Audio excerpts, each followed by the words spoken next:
What's up guys? In this tutorial, I will show you how to find and remove duplicates in Google Sheets. Google Sheets has a built-in way to help you spot and remove duplicate data, but you'll need to set it up properly first. Before you begin, make sure your data is clean and organized. Each row should represent a single entry, and each column should hold only one type of data. If that's not the case, take a moment to reformat your sheet so everything lines up.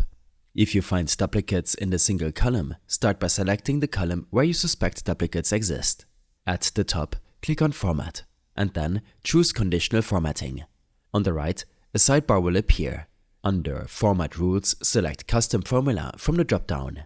In the input box, enter this formula: equals count if, open bracket, a, semicolon a, a1, close bracket, is bigger than 1.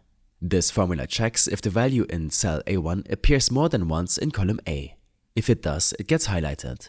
You can adjust the range depending on your data. For instance, replace A with a specific range like A1 to A100 if you only want to scan a part of the column. The default highlight color is green, but you can change it if you want. Once duplicates are identified, you can remove them in two ways. If you are cleaning up exact duplicates, then select the entire dataset. Go to Data at the top and then choose Remove Duplicates. In the pop-up, keep all columns selected and click Remove Duplicates. Google Sheets will delete every repeated row, keeping just the first occurrence. If you're only concerned with duplicates in specific columns, uncheck the columns you don't want to include and select only the ones you do.